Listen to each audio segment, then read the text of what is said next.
सहना भवतु सहनौ भुनक्तु सह वीर्यं करवावहै तेजस्विनावधीतमस्तु मा विद्विषावहै। ओम शांति शांति शांति। Open the 16th chapter. We read the first 3 verses. श्रीभगवानुवाच अभयं सत्त्वसंशुद्धिः ज्ञानयोगव्यवस्थितिः दानं दमश्च यज्ञश्च स्वाध्यायस्तप आर्जवम् अहिंसा सत्यमक्रोधः त्यागः शान्तिरपैशुनम् दया भूतेष्वलोलुप्त्वम् मार्दवम् ह्रीरचापलम् तेजः क्षमा धृतिः शौचम् अद्रोहो नातिमानिता भवन्ति सम्पदं दैवीम् अभिजातस्य Bharat.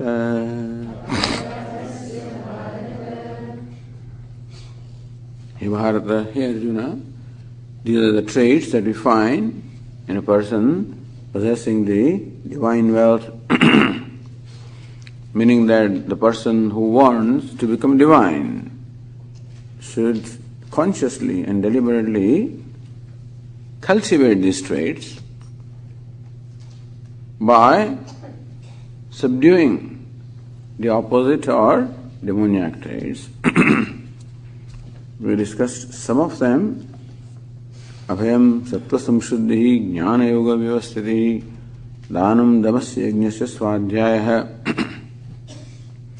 Continuing in the first of tapaha. So tapaha means religious discipline or austerity. Lord Krishna says that there should be in our life tapas. Austerity basically meant religious disciplines. Fasting on specific occasions. Also the next chapter is going to talk about tapas or austerity at 3 levels actually. Austerity at the physical level, austerity at the level of speech, austerity at the level of mind. Then Lord Krishna said that, will say, that serving Devadvija Guru Prajna Pujanam, worshipping Devatas or deities, the pious people, the teachers, the learned people, worshipping them is considered to be a tapas or austerity at the level of the body. Meaning performing acts of worship to those who are deserving is also a kind of an austerity. Shaucham, cleanliness, some of them will be included here. Lord Krishna also talks about the austerity of speech. In a way that will included here, speaking truth, not hurting the feelings of others, speaking only what is necessary. Austerity at the level of speech, austerity at the level of mind, manah prasadaha, saumyatvam, the cheerfulness of the mind, gentleness. So these are, Lord Krishna talks about these austerities at the level of body, speech and mind. Or we can say that tapaha, austerities, the religious disciplines that we perform. fasting is one of the important austerities which people observe on specific occasions, specific days, specific months. Also, refraining from eating food which is rajas and tamas. As in the 7th chapter will be told that the food characterized by rajoguna makes the mind stimulated. People characterized by tamoguna makes the mind dull. So avoiding those things also is a part of austerity, and eating what we call sattvic food, food which is conducive to the tranquility of the mind. This is the austerity. There should be a value of simplicity on austerity in life. Tapaha.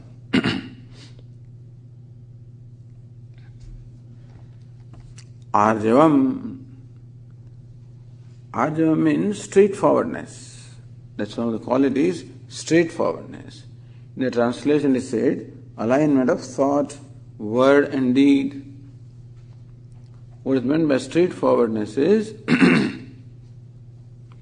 that my thought, the word and the deed, all of them are in alignment. My actions are in keeping with my words, and my words are in keeping with my thoughts. That is called the arjavam, straightforwardness. The absence of crookedness. When people trust us, when somebody is listening to me, then somebody is trusting me. At that time I make sure that I communicate to the person what I know is right. Sometimes we are very smart and we say things that are true, but say it in such a way that the other person understands differently. Then later on you can always defend yourself, I did not say that. But then the manner in which I said was such as to create a misunderstanding. Meaning that even though there was supposedly honesty in my words, there was not honesty in my intentions. Honesty in intentions, honesty in words, honesty in my actions, and alignment between my thoughts, words and deeds is arjavam, is rectitude, straightforwardness, honesty. A very important value. In English they say, honesty is the best policy. You know what it means is that by being honest is a good policy. By being honest, I'm not obliging anybody else, I'm obliging myself. That's called policy. Because when I'm not honest, meaning that when I say something which I know is not right, or do something which I know is not in keeping with my words, then I know that I'm doing something which is not right, and that creates a conflict in my mind. Dishonesty creates a conflict. And that creates, that is detrimental to the peace and tranquility of the mind. All these values are conducive to enjoying peace and tranquility of the mind. When the mind is at peace, when the mind is tranquil, mind is cheerful, then I am at peace with myself. There is a satisfaction with my own self. And that is a state of mind which is required for knowing myself. For self-knowledge, I need a mind that is abiding in the self. If the mind is outward looking, mind is restless, that mind is not conducive for knowing the self. Therefore, these values, all of them, contribute to a self-satisfaction, self-acceptance, a comfort with my own self, a peace with my own self. Arjavam, honesty or rectitude or straightforwardness is a very important value. Go to the second verse, ahimsa, non-violence, absence of hurting. Ahimsa, absence of hurting. Pranyanam, pīḍāvarjanam, a value for not hurting other living beings is called ahimsa. A sensitivity for not hurting others, what we require is a sensitivity to what will hurt them. Not hurting at the physical level is understandable value. That we should not hurt any living being at the physical level, which is understandable, and all civilized societies would do that. It is not hurting other people, human beings. Although non-hurting also means being sensitive to all living beings. Respecting the life to live, respecting their rights to live. Just as I want to live and live happily, all the living beings also want to live and live happily. There is a natural love for life, a natural love for happiness, a natural love for comfort. Respecting the rights of others. Just as I would want others to respect my right to live and live happily, I should also respect the right of all other living beings. Of course, human beings. And hurting a more evolved life involves more violence than hurting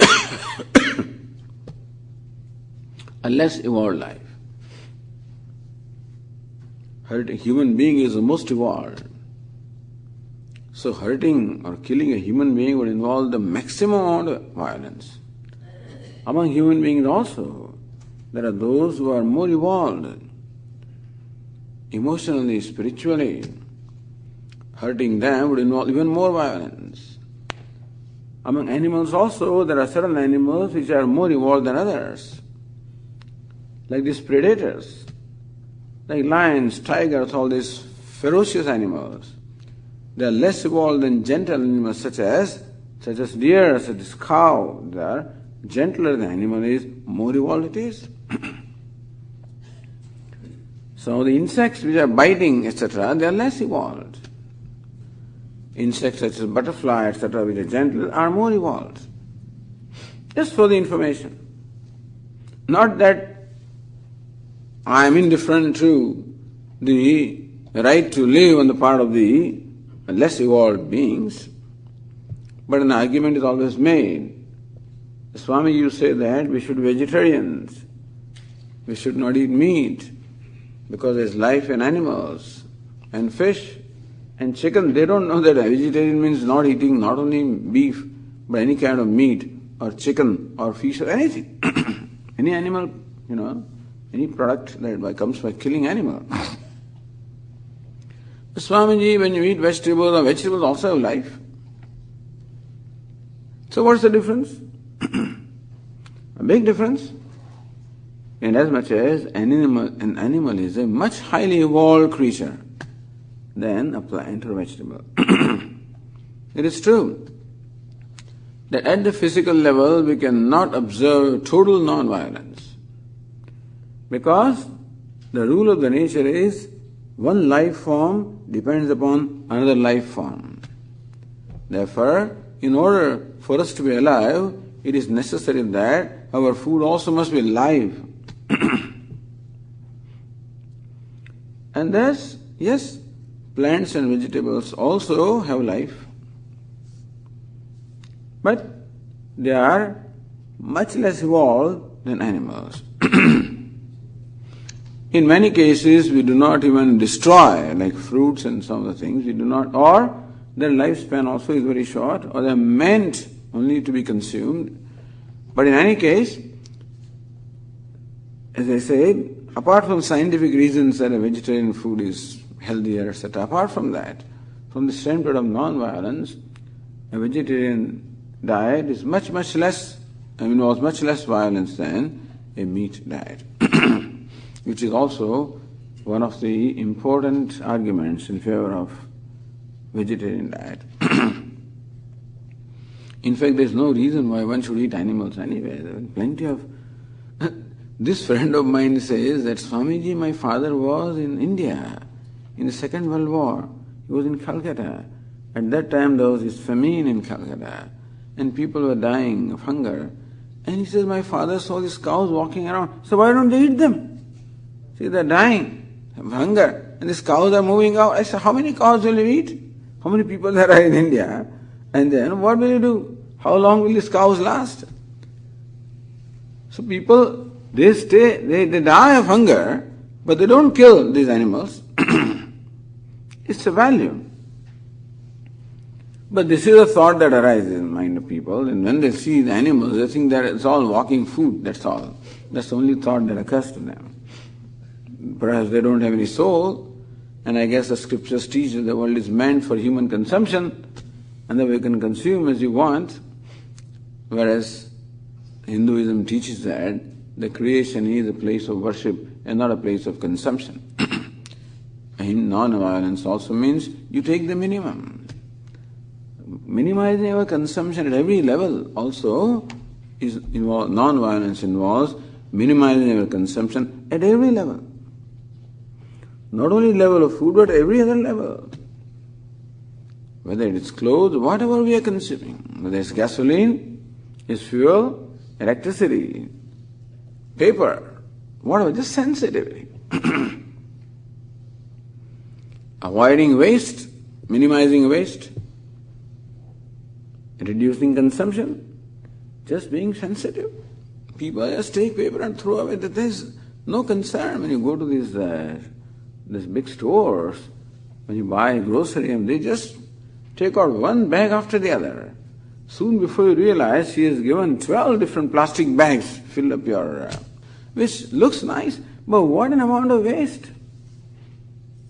At our home also, we keep throwing away things with no regard.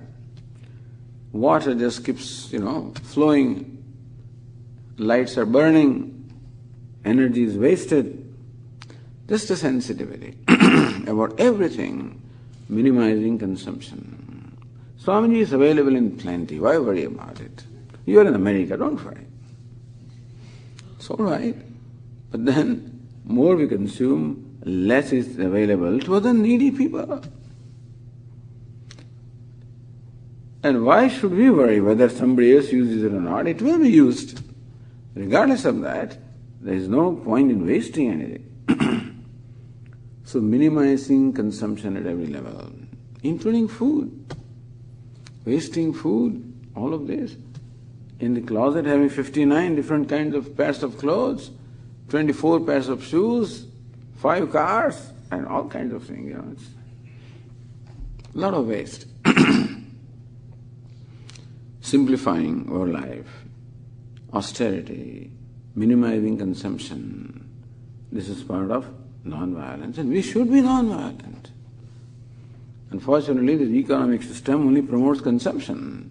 Because more you consume, more I think circulation is there, and more production is there, and so you are more prosperous. What is the big deal? You produce more and you consume more and you waste more.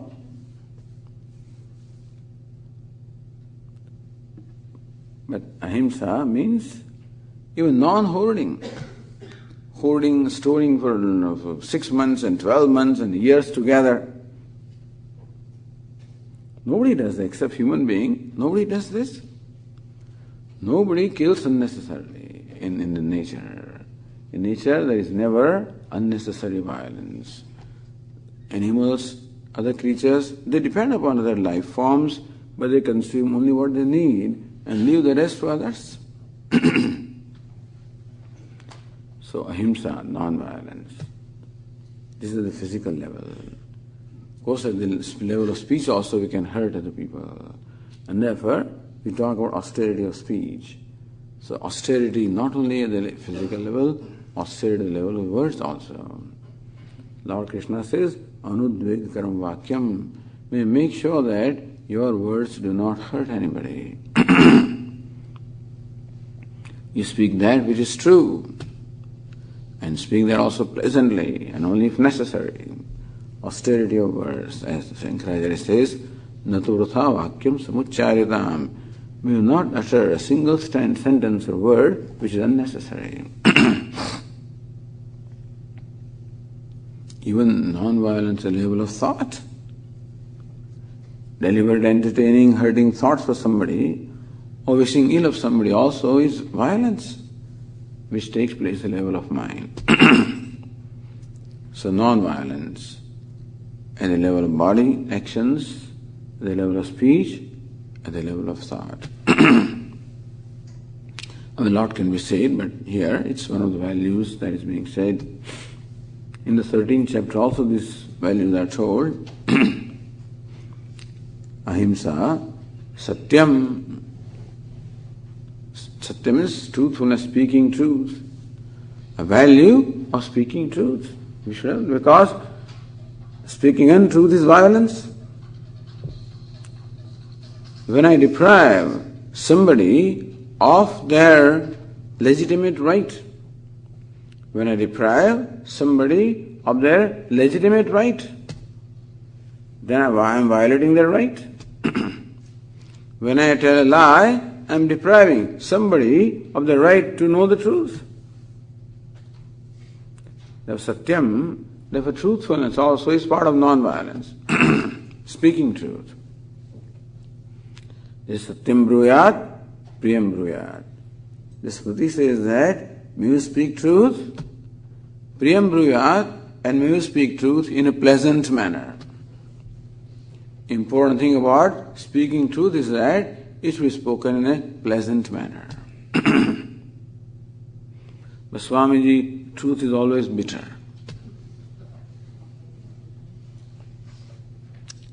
Na bruyat satyam apriyam. The truth is bitter, better don't say that. You are not obliged to say truth. Some people think that it is their business to speak truth. Not necessary. You don't need to speak. That's all. If you speak, then speak truth. There is no obligation that you have to speak. Satyam priyahitam cheta. Lord Krishna says, speak only when necessary. If it serves the purpose, speak something when it serves the purpose. And speak that in a pleasant manner. Swamiji, okay, that's what I do. I always speak what is pleasant. No. Priyanchananutam bruyat. If it is pleasant, but it is untruth, don't speak that. We speak many things just to please other people which may not be right. That's also not right. Speak what is true and speak that in a pleasant manner. If you value of speaking in a pleasant manner, then we will discover a way of doing it. If there is a value that I want to speak truth in a pleasant manner, I'm sure our mind will discover a way of doing it. If you cannot discover a way of doing it, well, then speak only is absolutely necessary. Sometimes it may be necessary for you to speak out what is truth. It is possible that it may not be liked by the one to whom you are speaking. It's possible. But then we would ask ourselves whether, is it necessary? Will it serve the purpose? Is it being spoken for a larger benefit? Or is it being spoken merely to hurt the other person? Is it being spoken merely to vent my anger, vent my resentment? Very often our resentment is vented in the name of speaking truth. So we have to look at our own intention as to why am I speaking? Satyam bruyat, priyam bruyat. May you speak truth, but speak that which is in a pleasant manner. Na bruyat satyam priyam. If the truth is unpleasant, may you refrain from saying that. Priyanchana nritam bruyat. Just because it's pleasant, do not speak if it is not true, if it is false. Esha dharma sanatana. Manusmriti says that this is sanatana dharma. This is the eternal value. Ahimsa satyam akrodha. Akrodha. A value for controlling anger.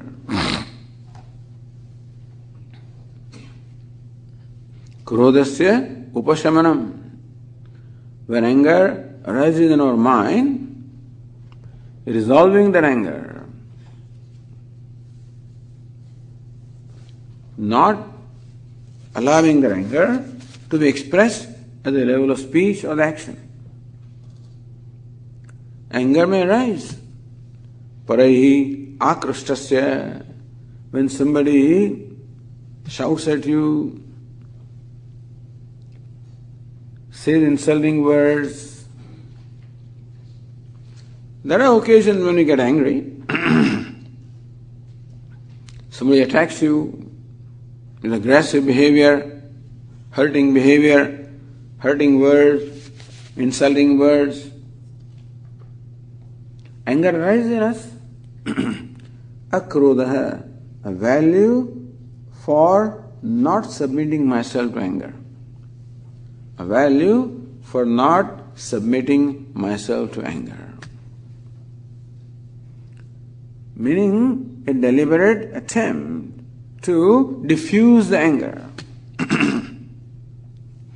I see the anger is arising.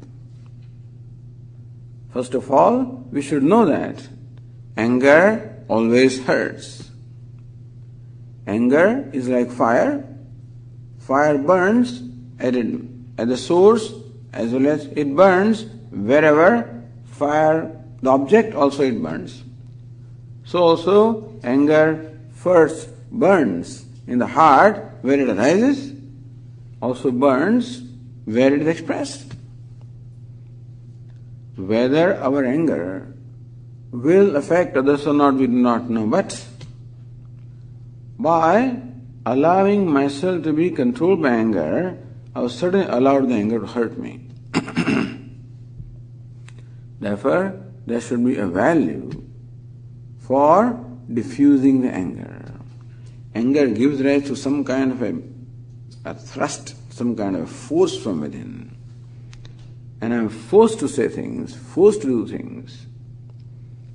I do not submit to that. That's called akrodha. Well, when the anger arises, diffuse that anger by the value of compassion, kindness or compassion. Tolerance. Anger arises because I am intolerant. I cannot tolerate somebody's behavior.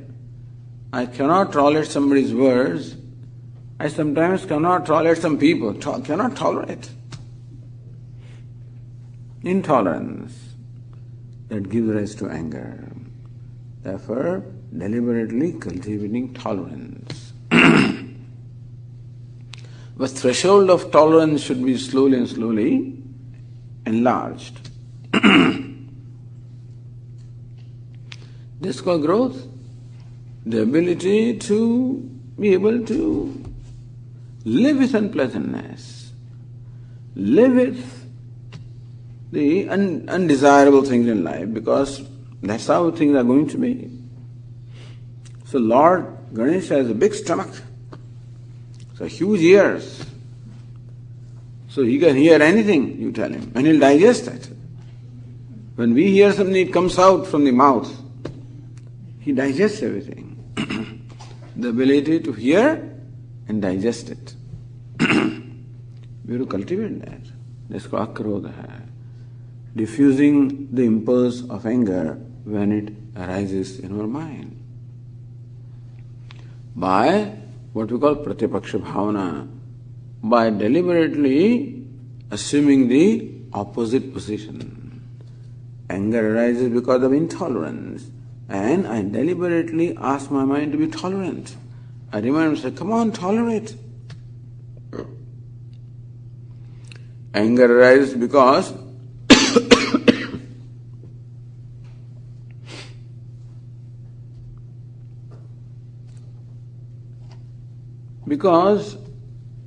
of disrespect or disregard for somebody else. Respect for others. Anger arises because of lack of compassion or, gentleness, kindness towards others.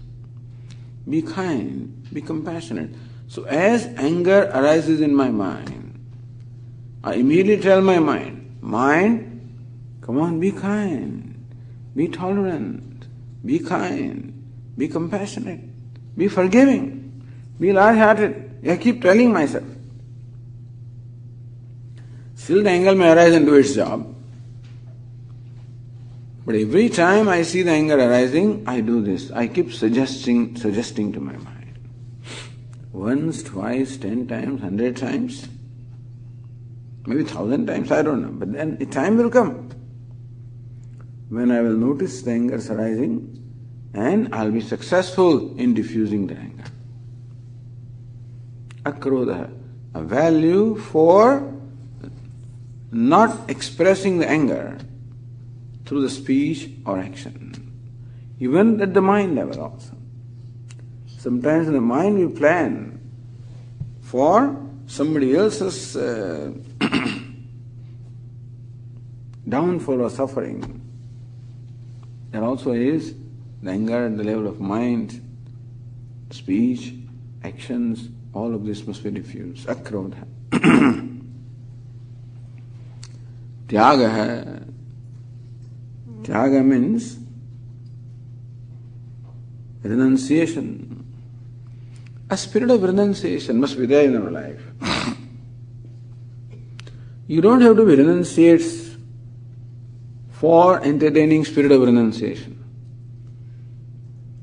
Renunciation means a value for giving up attachment and aversion, a value for giving up demands. By the way, anger also arises because of demands. That I am a very demanding person. I have prescription for everybody else as to how they should conduct themselves. I want the whole world to conduct itself to suit me.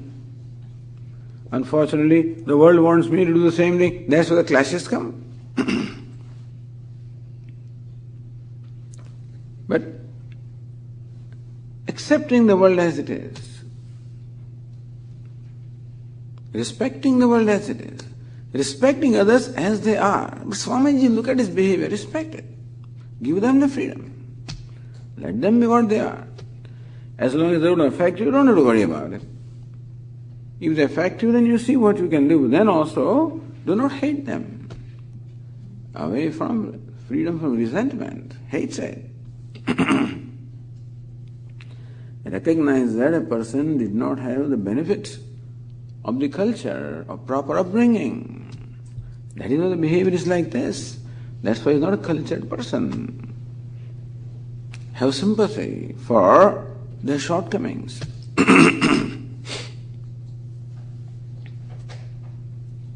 Akrodha, tyaga, renunciation of attachment, renunciation of demand, renunciation of attachment.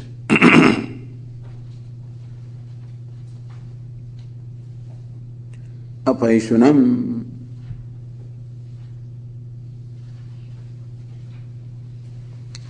No, tyaga hai shanti. Shanti means tranquility of the mind. A value for tranquility of the mind. What makes the mind ashanta, restless or agitated? What creates agitation of the mind? Any of these, what we call demoniac thought, will create agitation of mind. So whenever the mind becomes agitated, to quieten the mind by what we call pratipaksha bhavana.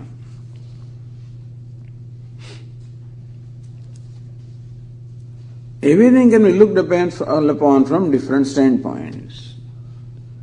When you look at a person or a thing or a situation from a given standpoint, it may give rise to some agitation in terms of anger, etc., or resentment, or attachment or aversion.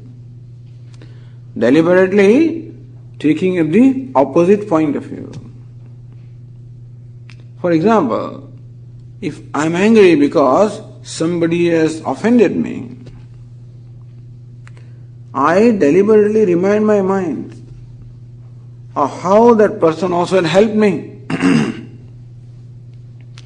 Usually everything is both virtues and vices, guna and dosha. They are present everywhere. There is nothing in the world that is free from virtue, and perhaps nothing in the world that is free from some defects also. So by looking at only the virtues and attachment arises, then I remind my mind of all the defects or the disadvantages which are also there, so that the mind will be objective and not fall for attachment. Sometimes by looking at the deficiencies, the defects, a resentment arises, an aversion arises. At that time, I make my mind deliberately look for the virtues. Just as a rose comes with thorns, so also the virtues and vices come together, like two sides of a coin. So whenever my mind gets excited, because of a sudden thought, because of a sudden outlook, I make my mind deliberately take the opposite outlook, so that the agitation that arises in the mind gets diffused. That's important. So this is the peace of mind, the tranquility of the mind, by making the mind free from raga, dveshas, attachments and aversions. Apaishunam, absence of calumny. The habit of backbiting. Paishunam, habit of backbiting. Or habit of talking at the back, yes, backbiting. Or exposing the defects or shortcomings of others before other people. Gossiping. Exposing deliberately some other person's shortcomings before a third person. That is paishunam. This is a common habit that human beings have. We seem to get some vicarious joy. Why do people talk about the negative aspect of other people? Why? There seems some kind of a vicarious joy. There seems to be some kind of a vicarious satisfaction that I'm not the only one. They are also like me. They are worse than me. So this habit of always emphasizing the negative aspects of others, and nobody is free from that, more or less. And so nobody is free from that way, you can criticize anybody. But this habit of exposing the defects of one before the other is a wrong habit. Apaishunam, one should, or backbiting, one should stay away from that. Also, we can cultivate to deliberately see the virtues of others. Recognizing that everywhere the negative things are going to be there. Our Swamini says, we can learn two things from others. For some people, we learn what to do. For some others, we learn what not to do. So learn.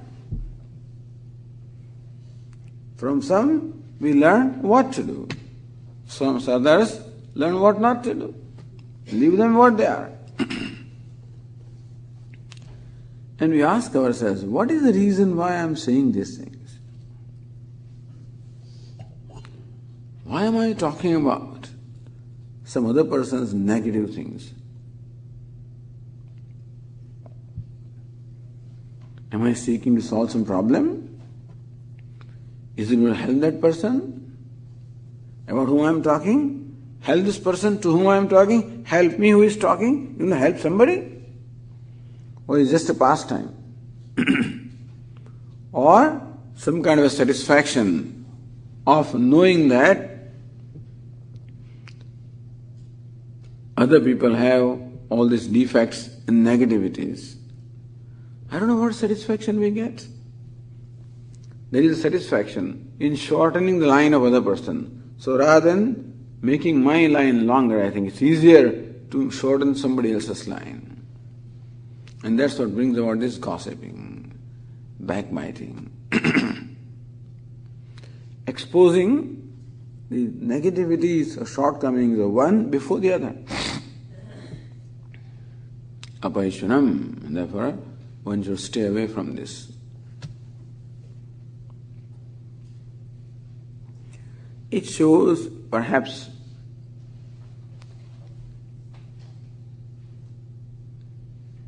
a void in my own mind, a boredom in my own mind, and then what a way of getting some kind of a rasa, or some kind of a pleasure. A very destructive way of getting the pleasure.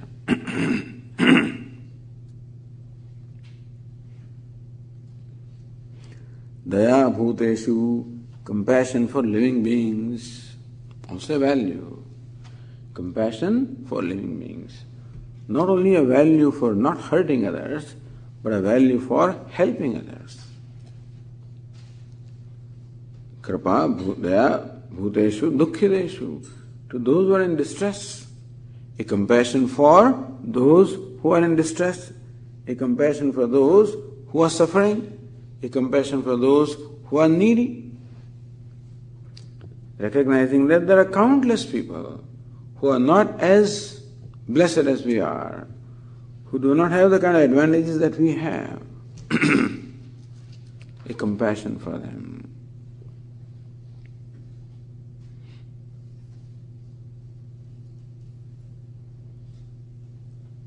There is a prayer by Shankaracharya which says, Avinayam apanaya Vishnu, damaya manaha, samaya visham mrigatrušnam, bhutadayam vistaraya. Oh Lord, please help me to expand, to enlarge my heart so that I have daya or compassion for all the beings. A sensitivity for the distress and suffering of others. And do what you can do. Sometimes that sensitivity may only result in prayer. That much we can do. Sometimes we may not be able to directly help that person or their situation. But still, a sensitivity and a prayer.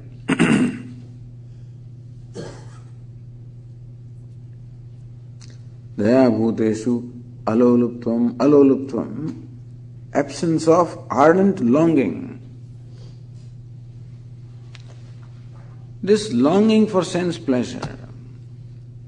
The sense organs have these impulses or urges for sense gratification. We have a natural urge for gratification of senses. At every level of sense, we want pleasurable objects. And so he says, aloluptvam, freedom from this strong urge for sense gratification. Controlling the urge of sense gratification. Ultimately, discovering a control came earlier in Dhamma. Ultimately, achieving a condition where my sense organs and mind are free from any kind of longing of sense pleasure. All of this comes when we bring about an inner growth. when we bring about an inner purification. As we follow these values, we attain an inner purification. And the immediate reward of following values is an inner satisfaction. More satisfied we are with ourselves, less is the longing for the sense pleasure or sense gratification. More we are satisfied with ourselves, content with ourselves, less is the urge for gratification. So value for becoming free from the urge for sense gratification.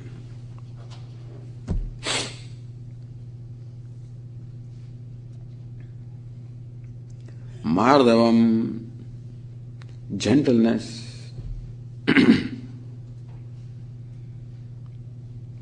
Mruduta, akrauryam, absence of cruelty.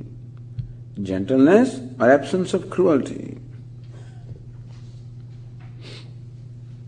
Sometimes we become very cruel when again out of intolerance.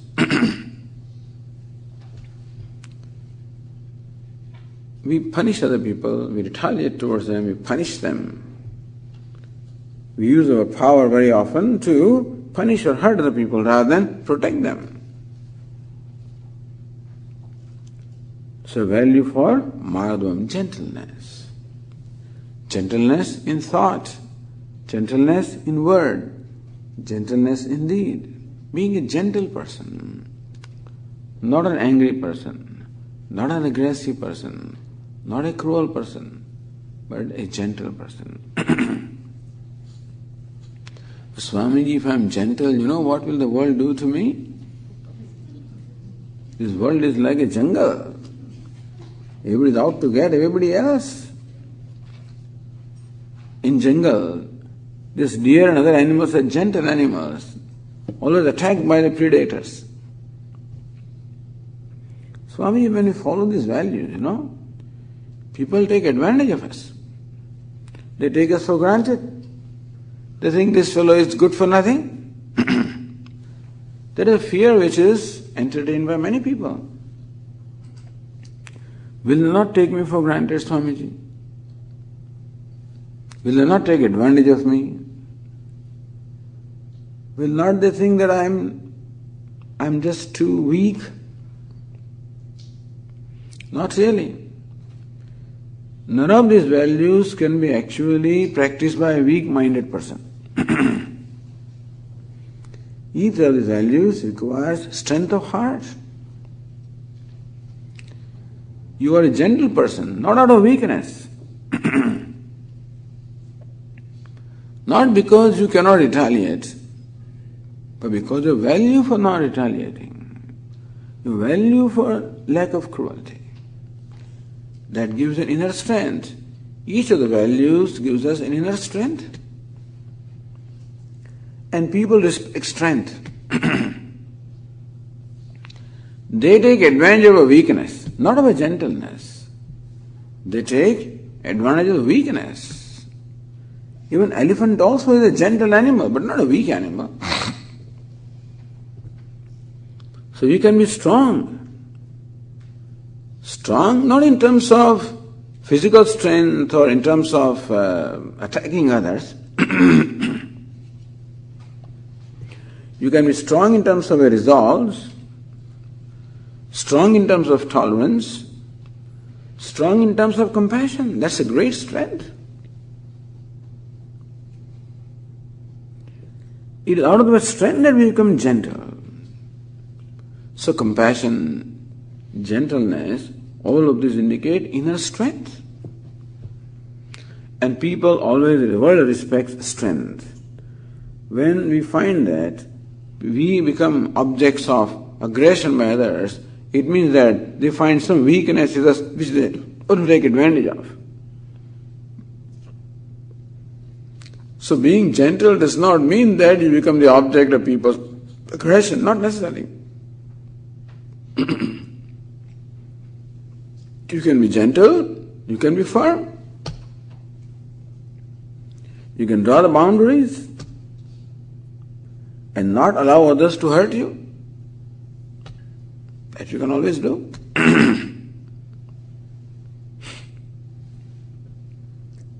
So Mardavam Khrihi, modesty is also a value. In Sanskrit it's called Lajja or modesty. When somebody is praising me in my own presence, then I feel a sense of Lajja. Not a sense of shame, but modesty. I feel hesitant. I'm not comfortable. Because I know that that this praise that is showered on me, I cannot take the authorship of that praise. I know what I am, and I know whatever is praiseworthy in me, whatever it is because of grace, is because of help, is all a gift given to me. Is it not so? If you are an intelligent person, that's a gift given to you. If you have aesthetic sense, artistic, you are an accomplished person in some way or the other, that is a gift given to us. And it is not right that I take the credit and feel proud of gift which is given to me. What there should be is modesty. So modesty is a great value which arises from recognizing the realities of my accomplishments. When I recognize how the accomplishments are all gifts, that's all grace, then I become a modest person. It's the opposite of pride or arrogance, modesty. Also, the mind feels lajja, feels sense of shame whenever it is about to do something which is unbecoming of me. Sometimes there may be an urge to do something which is unbecoming of me, which is in violation of my values, which is not right for me. At that time, this feeling of lajja or shame arises in me and prevents me from doing that. So that urge which prevents me from doing anything that is unbecoming of me also is called Hrihi Lajja. Achapalam, absence of physical agitation. Chapalam, restlessness at the level of body, hands, legs, body, the restlessness of the mind gets expressed in the restlessness of the body. Sometimes you don't even know. Sitting there, keep shaking your legs, and we don't even know. People are not even aware. Unnecessary movements at the level of body. Unnecessary talking. All of this is restlessness or agitation. So, achapalam, a value for absence of staying away from restlessness at the physical level. Meaning, being alert and observant of myself and my organs of action and see whether all of them are in discipline. They are disciplined. There is no unnecessary movement. See, that will also help me to control my mind. Because it is the restlessness of the mind that shows up as the restlessness of the body. By controlling the restlessness of the body, I can also control my mind. By controlling my speech also, I can control the mind. A value of chapalam, absence of restlessness or agitation at the level of body. Tejaha, brilliance, is also a value. Cultivating brilliance of the mind, brilliance of intellect. Meaning ability to make one's point ability to be able to argue in favor of one's opinion, and ability to refute the opponent. Ability to establish my point and refute the point of the opponent. That also is necessary. Very often discussions arise, debates arise,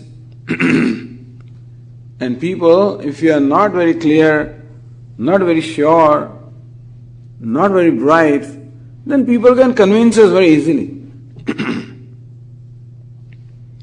After listening to so many days of Vedanta, we go out with conviction, and in 5 minutes somebody can change my conviction. What did your Swamiji say that? He said this, what are you talking about? And he can present some set of arguments in 5 minutes. My conviction is gone. Because I do not either have the arguments to prove myself right or prove himself wrong.